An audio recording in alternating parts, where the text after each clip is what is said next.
नमस्कार साथियों, जेबी क्लिप्स में मैं जब भी आप लोगों के सामने कोई किस्से शेयर करता हूँ, कुछ अपनी बातें बताने की कोशिश करता हूँ, बताता हूँ।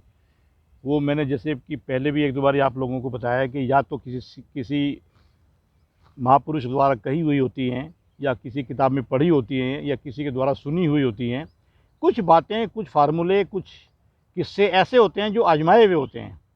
अब आप कहो जी किस पे आजमाए हुए, वो बात एक अलग है, लेकिन वो आजमाए हुए होते हैं। और वो अगर वो सही हों, आजमाए हुए, तो उनको शेयर करना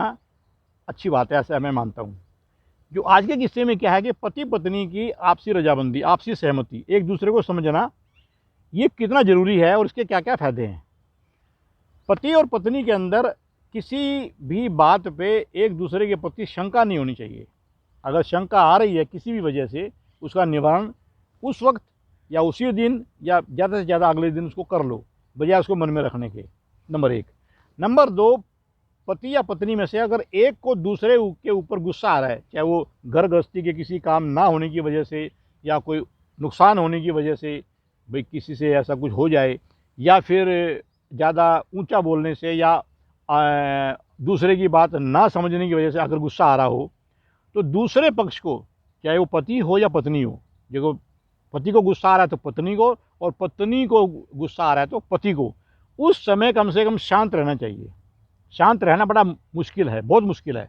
अगर वो अपनी जुबान पे कंट्रोल नहीं रख पा रहा, वो भी उससे ऊंचा ऊंचा बोलेगा तो झगड़ा बढ़ेगा, आपसी जो उनकी जो द्वेष है वो बढ़ेगा। तो यदि ऐसा नहीं हो पा रहा हो, तो चुपचाप से एक घूंट मुंह में पानी रख लो,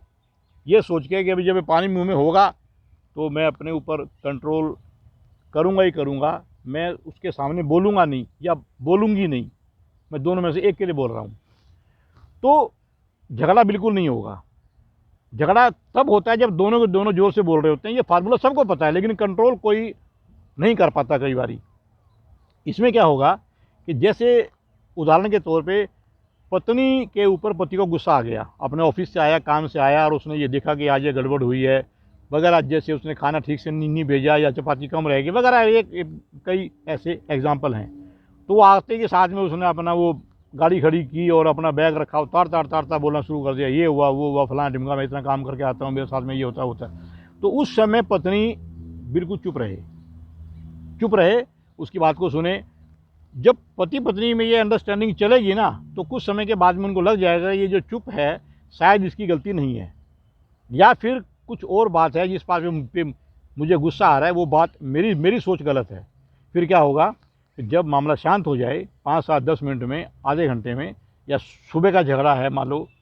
शाम के समय, दूसरे पक्ष को, दूसरे पति या पत्नी में से उसको ये महसूस होगा कि अब मुझे ये बात करनी चाहिए। फिर वो बोले, देखो जी, आप ऑफिस से आए, आप काम से आए, आपको ऐसे गुस्सा आया, ये बात ऐसे नहीं ऐसे थी,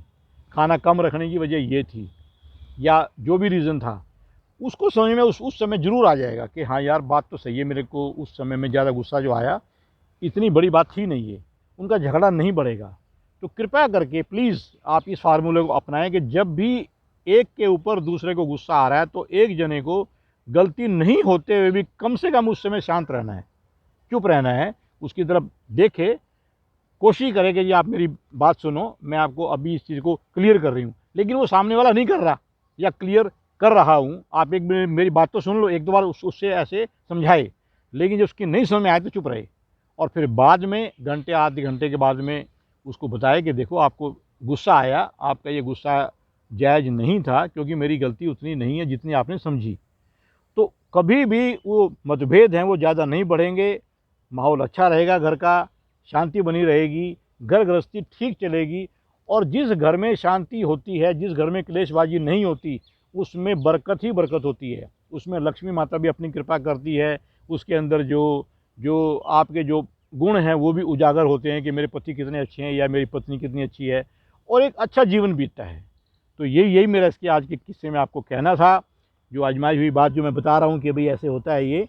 तो उस वक़्त अगर थोड़ा-सा झुक जाओ, जैसे मैंने भी आपको थोड़ा-सा झुक के दिखाया, इसमें कोई बुरी बात नहीं है। शाम को या अगले दिन जब आप उसको क्लियर करेंगे, तो मामला बिल्कुल शांत रहेगा, और दोबारा से वैसी गलती उन दोनों के बीच में कम से कम नहीं होएगी। फिर किसी और बात पे चाहे हो जाए, तो झगड़ा कभी नहीं होगा, ऊँचा बोलने की तो नौबत तो आएगी ही नहीं। नमस्कार, नमस्कार, जय श्री राम।